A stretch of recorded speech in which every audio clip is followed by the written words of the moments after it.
Like to tell Tupac to keep his guards up. We ride with him. And one other thing I like to say, any artist out there want to be an artist and want to stay a star, and don't want to have to worry about the executive producer trying to be all in the videos, all on the record, dancing. Come to Death Row. Death Row Records was more than a hip-hop label. It was an empire that reshaped rap culture and tested the limits of music, power, and survival. It dominated the 1990s with some of the most influential and controversial figures in hip-hop history, and their stories are inseparable from the rise and fall of the label itself. So what happened to some of these artists and the label as a whole? Let's dig deep and take a look at some of their stories, including what happened to the boogeyman himself. Real quick, if you're enjoying this video, please take a second to like and subscribe and hit that notification button to get notified whenever a new video drops. And if you're really a fan, your donations would be greatly appreciated. Click on the link in our bio and consider buying us a coffee. Now let's get back into it. You are now about to witness the strength of street knowledge. Dr. Dre, the architect of a sound and the escape artist. Andre Romel Young, known globally as Dr. Dre, wasn't just an artist when Death Row began. He was a pioneer. Long before Suge Knight entered his life, Dre was a member of the influential gangsta rap group NWA, and he honed his production skills building the sound of West Coast rap. NWA's Straight Outta Compton brought harsh narratives of urban life into mainstream consciousness, and Dre's sonic fingerprints were all over it.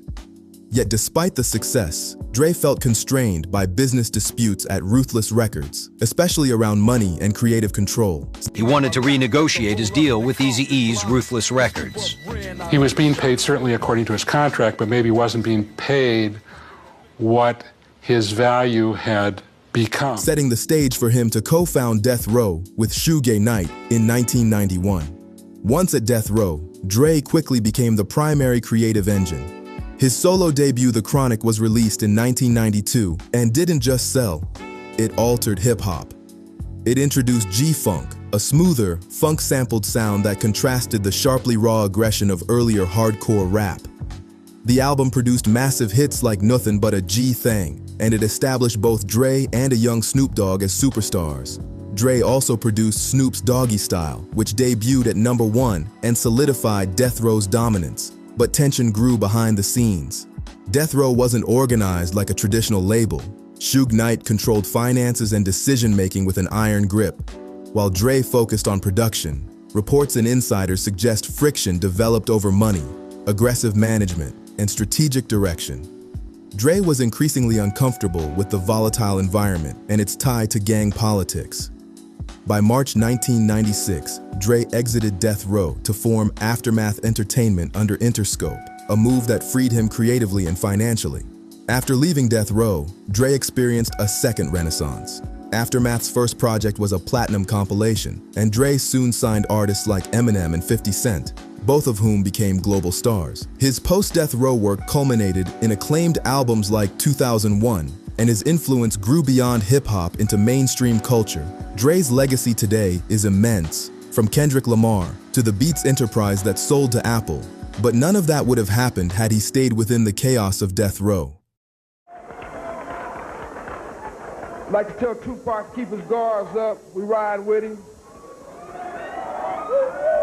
Tupac Shakur, the revolutionary who became a victim of the system. Tupac Amaru Shakur entered the world of hip-hop as a fiery poet with a message. Before Death Row, his music was raw and socially conscious, mixing street realism with political commentary. Albums like Tupacalypse Now and Me Against the World made him a voice of the oppressed, but also embroiled him in controversy and legal troubles. His artistic brilliance was matched by a tumultuous personal life. Confrontations with law enforcement, lawsuits, and frequent public drama made him simultaneously revered and feared. Tupac's entrance into Death Row was as dramatic as his art. In 1995, while serving a prison sentence, Suge Knight posted his bail, reportedly $1.4 million, bringing him to Death Row and positioning him as the label's lead figure. Once there, Tupac's productivity exploded. His All Eyes on Me double album in 1996 was a commercial powerhouse, selling millions and producing classics. But Death Row also amplified his aggression and paranoia, especially as the East Coast-West Coast rivalry escalated. The label's environment rewarded conflict, and Tupac became a central figure in that war. Beyond the music, Tupac's time at Death Row was marked by dangerous alliances and violent encounters. One infamous moment occurred at the 1996 MTV Video Music Awards, where Suge Knight later claimed Tupac nearly fought Snoop Dogg over comments Snoop made about Biggie and Bad Boy Records, highlighting deep fractures even among Death Row artists as the feud with the East Coast intensified. Complications from several bullet wounds sustained Saturday night, September 7th.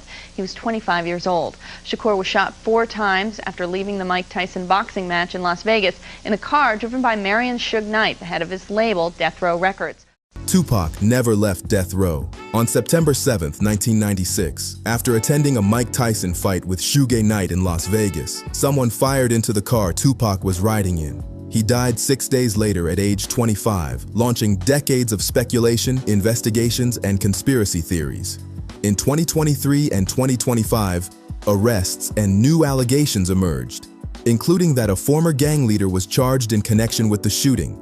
But a definitive resolution remains elusive. In the end, Death Row didn't give Tupac control of his legacy. It exposed him to the greatest dangers around him and turned his brilliance into tragedy. Snoop Dogg, the voice of an era who learned when to leave. Calvin Broadus Jr., better known as Snoop Dogg, grew up in Long Beach, California, singing in church before turning to rap. He was discovered by Dr. Dre via a recorded demo that eventually led to his inclusion on Deep Cover and The Chronic, where his relaxed flow became instantly recognizable. As Snoop rose inside Death Row, he became the youthful, charismatic voice that balanced Dre's production with universal appeal. Doggy Style sold millions, debuted at #1, and made Snoop a global star practically overnight. Yet Snoop's life before, during, and after Death Row wasn't just music. He faced legal trouble, including a high-profile murder trial in 1993 in connection with gang violence, although he was later acquitted, a case that haunted him and cast shadows over his career. Tupac's presence at Death Row wasn't entirely harmonious with Snoop. According to Suge Knight, tensions peaked when Tupac nearly confronted Snoop about comments Snoop made about the East Coast-West Coast feud, a moment that encapsulated growing divisions within the label's own roster. By late 1996 and early 1997, Snoop had made it clear he was disillusioned with the label's violence and financial conflicts. He realized Death Row controlled his master recordings and royalties under contracts that heavily favored the label while limiting his autonomy. He left in 1998 for No Limit Records, run by Master P, a move that many outsiders saw as a step down, but which effectively allowed him to take control of his career and finances. Post-Death Row, Snoop reinvented himself multiple times, from gangsta rapper to mainstream entertainer to reggae artist as Snoop Lion, to gospel and beyond, and eventually reclaimed Death Row itself in 2022, buying the label and its catalog. His longevity stands in stark contrast to the chaos that once nearly destroyed him. Nate Dogg, the harmonizer who never got his due. Nate Dogg, born Nathaniel Hale, was from Long Beach and was part of the group 213 alongside Snoop Dogg and Warren G before Death Row. His smooth baritone hooks became one of the defining features of West Coast rap, voices on tracks by Dre, Snoop, Kurupt, and others. Yet his contributions were often overlooked in favor of headline rappers.